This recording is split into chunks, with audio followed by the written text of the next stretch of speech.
Alors, bonjour et bienvenue au Salon de l'Emploi 6e édition en mode virtuel cette année organisé par la Chambre de commerce et d'industrie de Laval avec la participation financière de Service Québec Laval. Aujourd'hui, nous vous présenterons cette petite capsule vidéo intitulée Réseautage et accompagnement en recherche d'emploi. Comment s'y retrouver? Pour répondre à nos questions par le biais de son expertise, nous aurons la chance d'avoir avec nous aujourd'hui Karine Foti, coordonnatrice et conseillère en emploi au service aux employeurs de chez Groupe Priorité Travail. C'est par le biais des communications, de la coordination et du développement en employabilité que Karine a su se démarquer dans son parcours et qu'elle nous partage aujourd'hui des conseils judicieux pour se retrouver parmi toutes ces formules de recherche. À vous tous qui nous écoutent en direct du Salon de l'Emploi, nous vous souhaitons de très belles recherches. Bonjour et bienvenue, Karine. Bonjour. Je vais débuter par te souhaiter la bienvenue parmi nous et te remercier d'être avec nous. Précédemment, on a eu la chance d'avoir ton collègue, M. Mathieu Gagné, qui nous a parlé un peu plus général de groupe Priorité Travail dans le cadre de ses fonctions. Mais pour mieux comprendre ton rôle à toi au sein de l'organisme, pourrais-tu nous préciser un peu ton mandat? Bien sûr. Moi, mon mandat, en fait, je suis conseillère en emploi chez Groupe Priorité Travail et j'ai d'autres tâches qui s'y rattachent, c'est-à-dire le développement avec les entreprises pour aider nos candidats à se trouver de l'emploi, ainsi que coordonnatrice du mandat placement assisté. Placement assisté qui consiste à conseiller les gens, aider les gens, coacher les gens dans leur parcours de recherche d'emploi. Puis cet accompagnement-là, il vise quel type de clientèle précisément pour ton mandat? C'est une clientèle générale. On dessert tant les gens qui parlent en français qu'en anglais. Et il n'y a pas d'âge spécifique. Là. C'est une clientèle générale. Parfait. Et je pense que le mot-clé qui doit intéresser certains de nos chercheurs d'emploi en ce moment, c'est le mot réseautage. Pourrais-tu nous expliquer un peu qu'est-ce qu'il en est du réseautage avant et après la pandémie? Qu'est-ce qui a changé à ce niveau-là?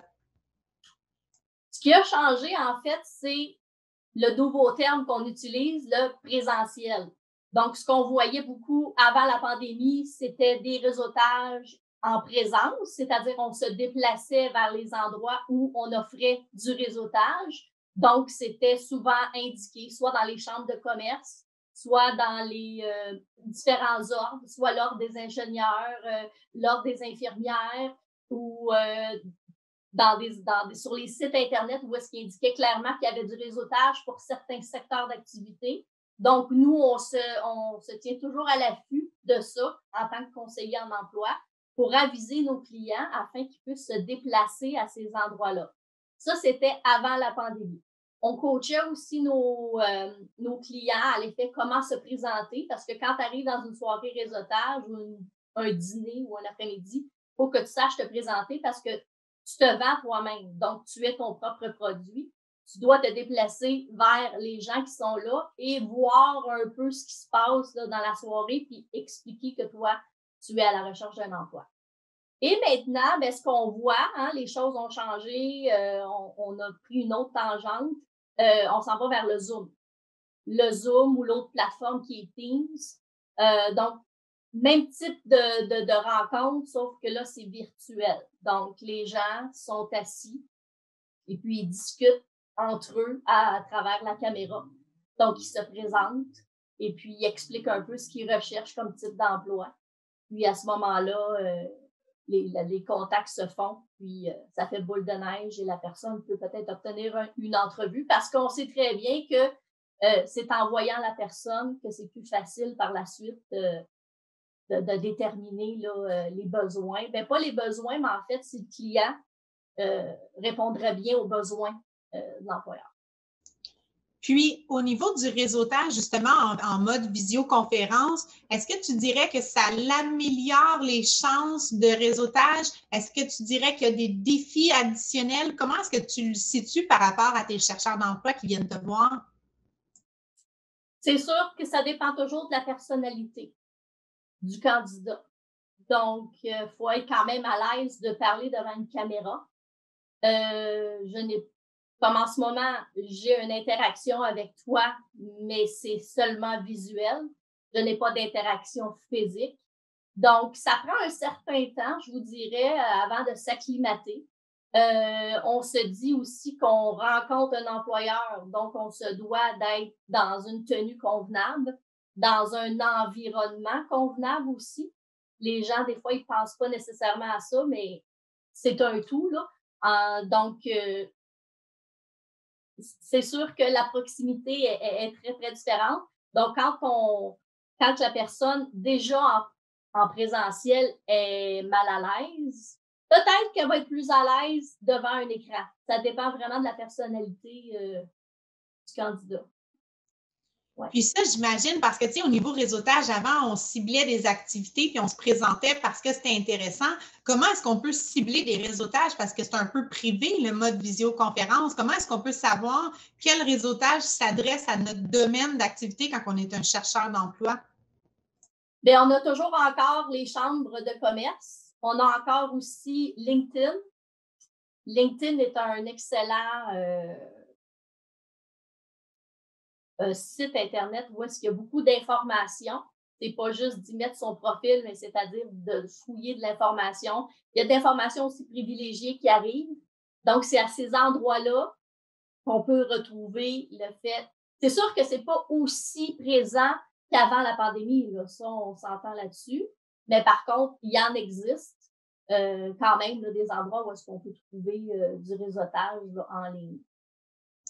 Parfait. Puis, au-delà du réseautage, quand on est à la recherche d'emploi présentement, quel type d'entrevue existe-t-il sur le marché pour un chercheur d'emploi en pleine pandémie? Est-ce qu'il faut absolument qu'il passe par la visioconférence pour l'entrevue? Comment ça se passe sur le terrain?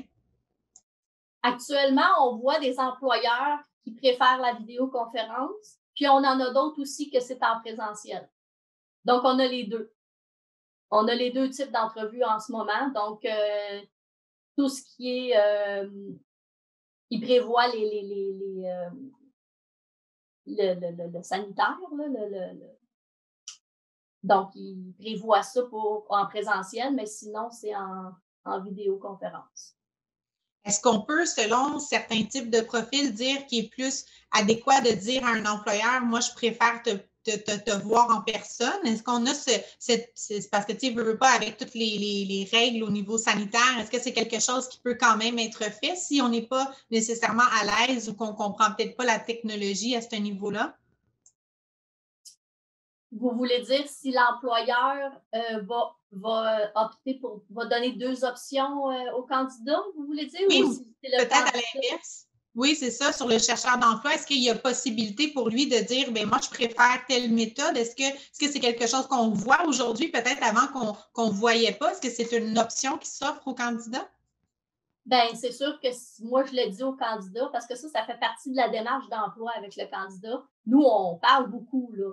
En ce moment, moi, je ne peux pas rencontrer mes clients en présentiel. Donc, je parle beaucoup au téléphone avec eux. Ce sont des techniques qu'on leur parle beaucoup. Donc, si vous n'êtes pas à l'aise, peut-être le proposer à l'employeur.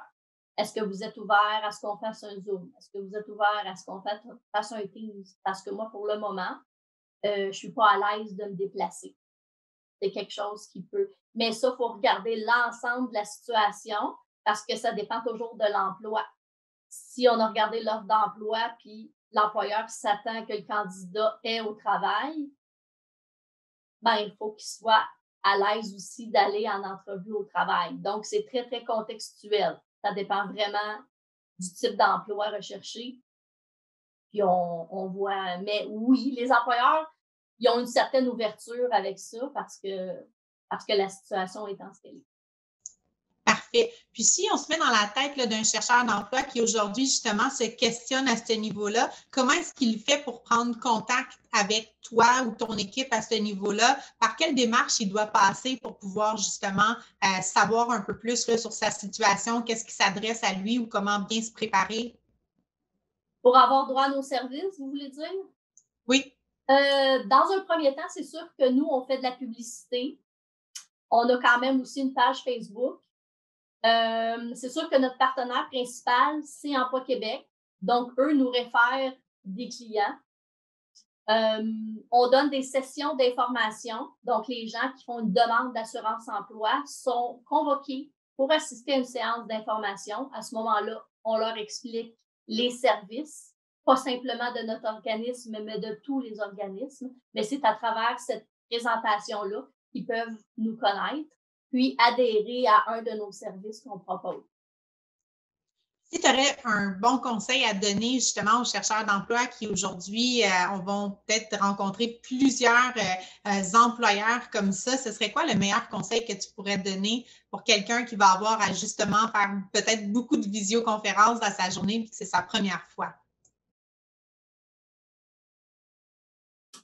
C'est sûr que quelqu'un qui n'est pas à l'aise d'emblée, moi, je lui recommande fortement d'aller chercher de l'aide pour avoir un minimum de coaching. Parce que souvent, les gens, ce qu'ils se disent, « Ah, moi, je suis très à l'aise en recherche d'emploi. » Ah oui?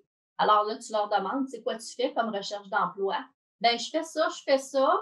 OK, t'as-tu pensé à ça? Parce que moi, mon rôle, c'est d'intervenir à travers ce qu'ils me proposent puis de proposer autre chose.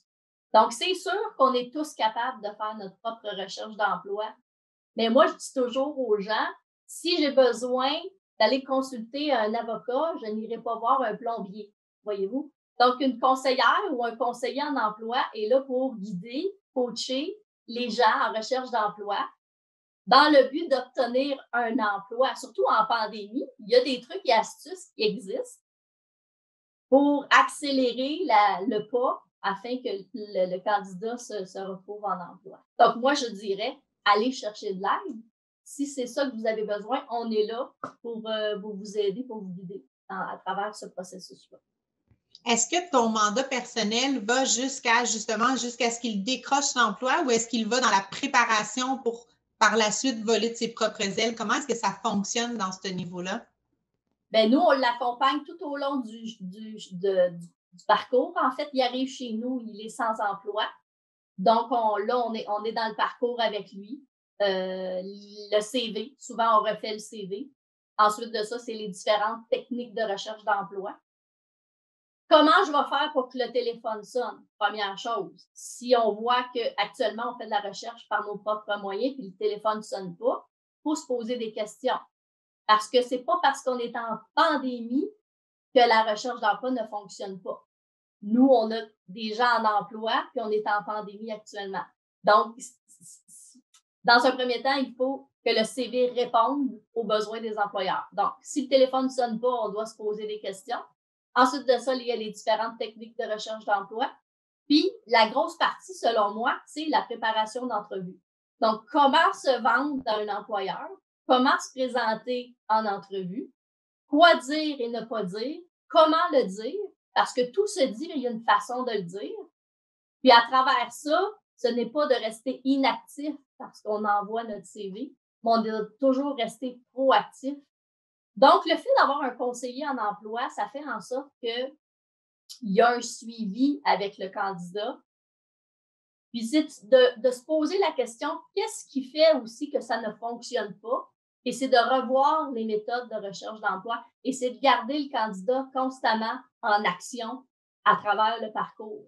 Donc, prime abord, ça a l'air simple, mais ça a sa complexité en soi parce qu'on travaille avec tout type d'individus aussi.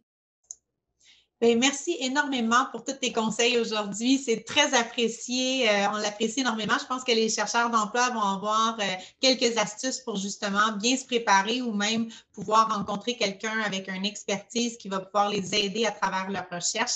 C'est en toute sincérité que je te dis merci et au revoir. Au revoir.